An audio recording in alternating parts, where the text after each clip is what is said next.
તહેવારોમાં આપણા ઘરે નાસ્તા તો બનતા જ હોય છે, જેમાં વધારે પ્રમાણમાં ઓઇલનો યુઝ થતો હોય છે. અને મીઠાઈ બનાવીએ તો તેમાં પણ ઘી કે ખાંડ ગોળનો યુઝ વધારે થતો હોય છે, જે આપણા સ્વાસ્થ્યને લાંબા સમયે નુકસાન કરે છે. તો તહેવારમાં આપણે કંઈ એવું બનાવીએ જે એકદમ હેલ્ધી હોય અને સાથે સાથે આપણા સ્વાસ્થ્યને પણ લાભદાયી હોય. Hello everyone, welcome back to try and taste kitchen. આજે હું તમારી સાથે શેર કરીશ એકદમ હેલ્ધી ઇન્સ્ટન્ટ એનર્જી લાડુ બનાવવાની રેસીપી.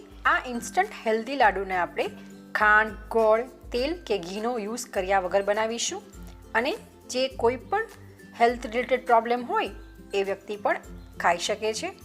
તો ચલો રેસીપી સ્ટાર્ટ કરીએ. આસાનીથી બની જશે. જો તમને રેસીપી પસંદ આવે તો વિડીયોને લાઇક જરૂરથી કરજો, શેર કરજો અને મારી ચેનલ ઉપર નવા હો તો ચેનલને સબસ્ક્રાઈબ જરૂરથી કરજો. સબસ્ક્રાઈબ કરવું એ બિલકુલ ફ્રી છે. સબસ્ક્રાઈબ કરવા માટે નીચે આપેલું રેડ બટન પ્રેસ કરી સાથે બાજુમાં આપેલું બેલ આઇકન પણ જરૂરથી પ્રેસ કરજો. એમાં ઓલ સિલેક્ટ કરજો જેથી તમને મારા આવા જ બધા વિડીયોની નોટિફિકેશન મળતી રહે. ઇન્સ્ટન્ટ હેલ્ધી એનર્જી લાડુ બનાવવા માટે અહીંયા મેં એક નારિયેળને છોલી અને ફોડીને આ રીતે પીસીસ કરી લીધા છે. ત્યારબાદ હવે આપણે એને ગ્રેટ કરશું. તો અહીંયા આપણે પ્લેટ લઈશું અને તમારી પાસે કોઈ પણ ગ્રેટર હોય તમે એ લઈ શકો છો. આપણે એને ગ્રેટ કરી લેવાનું છે. જો તમારી પાસે ફ્રેશ નારિયેળ ના હોય તો તમે સૂકું નારિયેળનું ખમણ પણ લઈ શકો છો, પણ ફ્રેશ નારિયેળથી આનો ટેસ્ટ વધારે સારો આવશે. તો અહીંયા મેં નારિયેળને ગ્રેટ કરી લીધું છે. તમે જોઈ શકો છો એકદમ સરસ આપણું ફ્રેશ નારિયેળ ગ્રેટ થઈ ગયું છે. લાડુ બનાવવા માટે હવે આપણે અડધો કપ નારિયેળનું ખમણ લઈ લઈશું. અહીંયા હું તમને જે પણ માપ કહું છું એ અડધો કપ પ્રમાણે કહું છું. જો તમારે બધા જ ખમણના લાડુ બનાવવા હોય તો તમે આગળ જે માપ કહીશ તમને ઇન્ગ્રીડિયન્ટનું એ તમે વધારી શકો છો. તો અહીંયા મેં અડધો કપ ફ્રેશ નારિયેળ લઈ લીધું છે. આપણે એને બાઉલમાં લઈ લઈશું. હવે આપણે આ નારિયેળને શેકવાનું છે. એના માટે મેં ગેસ ઉપર પેન ગરમ કરવા મૂકી દીધી છે. પેન થોડી ગરમ થઈ જાય ત્યારબાદ આપણે ગેસની ફ્લેમને લો કરી દઈશું. લો ફ્લેમ ઉપર આપણે અડધો કપ નારિયેળનું ખમણને એડ કરી આપણે શેકી લેવાનું છે. 2 મિનિટ બાદ તમે જોઈ શકો છો આપણું નારિયેળ થોડું ડ્રાય થવા લાગ્યું છે. વધુ આપણે 2 થી 3 મિનિટ સુધી એને રોસ્ટ કરી લઈશું. વધુ 2 થી 3 મિનિટ બાદ તમે જોઈ શકો છો ખૂબ સરસ શેકાઈ ગયું છે અને કલર પણ ચેન્જ થઈ ગયો છે. થોડો બ્રાઉનિશ કલર આવી ગયો છે. બસ આપણે આ સ્ટેજ ઉપર ગેસની ફ્લેમને બંધ કરી દેવાની છે. બહુ વધારે પડતું શેકાઈ ન જાય એનું ખાસ ધ્યાન રાખવું. હવે આપણે બાઉલમાં ટ્રાન્સફર કરી લઈશું અને ઠંડુ થવા દઈશું.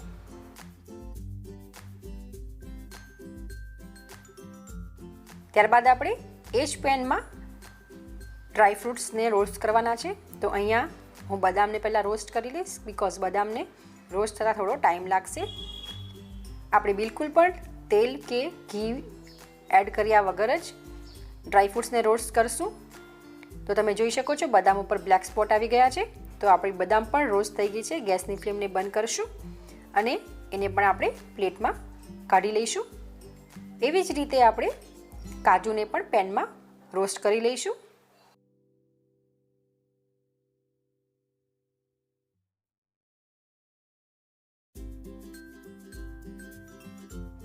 તમે જોઈ શકો છો આપણા કાજુ પણ એકદમ સરસ રોસ્ટ થઈ ગયા છે. હવે આપણે પ્લેટમાં કાઢી લઈશું.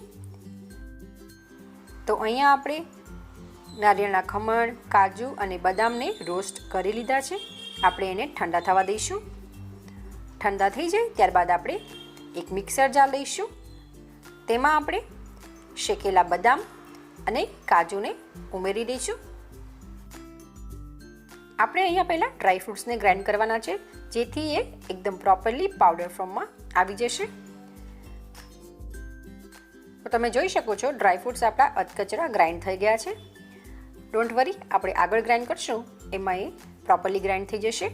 હવે આપણે આપણું નારિયેળનું શેકેલું ખમણ એડ કરી દઈશું અને ફરીથી આપણે મિક્સરનું ઢાંકણ બંધ કરી ગ્રાઇન્ડ કરી લેવાનું છે.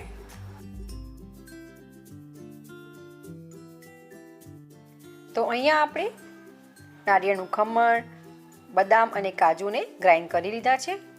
તો લાડુ બનાવવા માટે આપણે કોઈ બાઇન્ડિંગ એજન્ટની જરૂર પડશે. અહીંયા આપણે ઘી, ગોળ, ખાંડ, તેલ કંઈ પણ યુઝ નથી કર્યું. તો એના રિપ્લેસમેન્ટમાં અહીંયા આપણે એકદમ હેલ્ધી એવા ખજૂરનો યુઝ કરશું. અહીંયા મેં 1 કપ ખજૂર લીધા છે.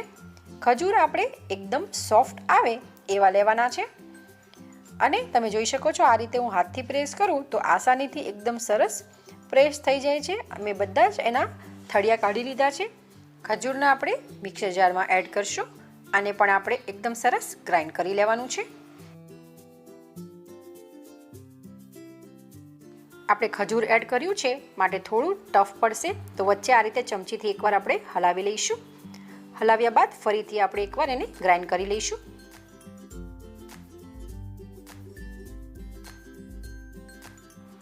સેકન્ડ ટાઈમ સરસ ગ્રાઇન્ડ થઈ ગયું છે. તમે જોઈ શકો છો એકદમ સરસ આપણું ટેક્સચર આવી ગયું છે. ડ્રાય ફ્રૂટ્સ ખજૂર જોડે એકદમ સરસ રીતે કોટ થઈ ગયા છે, મિક્સ થઈ ગયા છે. તમે આ રીતે હાથમાં થોડું મિક્સર લ્યો અને બોલ્સ વાળો તો એકદમ પરફેક્ટ આપણો બોલ્સ વળે છે. હવે આપણે આ મિશ્રણને પ્લેટમાં કાઢી લઈશું.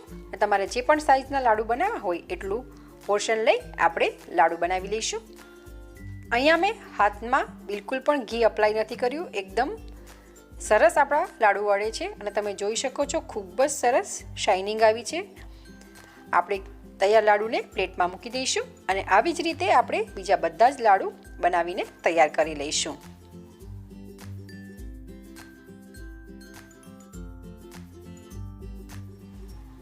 તો અહીંયા મેં બધા જ લાડુ બનાવીને તૈયાર કરી લીધા છે. તમે જોઈ શકો છો એકદમ સરસ આપણા હેલ્ધી ઇન્સ્ટન્ટ એનર્જી લાડુ બનીને તૈયાર છે. તમે આ રીતે પણ લાડુને સર્વ કરી શકો છો, પણ હું અહીંયા ડેસિકેટેડ કોકોનટથી લાડુને કોટ કરીશ. તો આપણે લાડુને આ રીતે ડેસિકેટેડ કોકોનટથી કોટ કરી લઈશું. તમને ઇઝીલી આ નારિયેળનું ખમણ, ઝીણું ખમણ તમને માર્કેટમાં મળી જશે, તો તમે એનો યુઝ કરી શકો છો. અધરવાઇઝ ના હોય તો આ રીતે પણ સર્વ કરી શકો છો. તો એકદમ સરસ આપણું નારિયેળનું ખમણ કોટ થઈ ગયું છે. આવી જ રીતે આપણે બધા જ લાડુને કોટ કરી લઈશું. તો અહીંયા આપણા એકદમ સુપર ટેસ્ટી, હેલ્ધી અને ઇન્સ્ટન્ટ એનર્જી આપતા એવા લાડુ બનીને તૈયાર છે. તૈયાર લાડુ ઉપર આપણે પિસ્તાની કતરણથી ગાર્નિશ કરીશું. તો તમે પણ એકવાર ઘરે આ લાડુ જરૂરથી બનાવજો. ઘરમાં નાનાથી લઈ મોટા સુધી બધાને ખૂબ જ ભાવશે. અને કેવા બન્યા છે એ તમારા ફીડબેક મને કમેન્ટ બોક્સમાં જરૂરથી જણાવજો. જો તમને રેસીપી પસંદ આવી હોય તો વિડીયોને લાઇક જરૂરથી કરજો, ફ્રેન્ડ્સ ફેમિલી સાથે શેર કરજો. અને મારી ચેનલ ઉપર નવા હો, ચેનલને સબસ્ક્રાઈબ ના કરી હોય તો ચેનલને સબસ્ક્રાઈબ જરૂરથી કરજો, જેથી તમને મારા આવા જ બધા વિડીયોની નોટિફિકેશન મળતી રહે. Thank you for watching.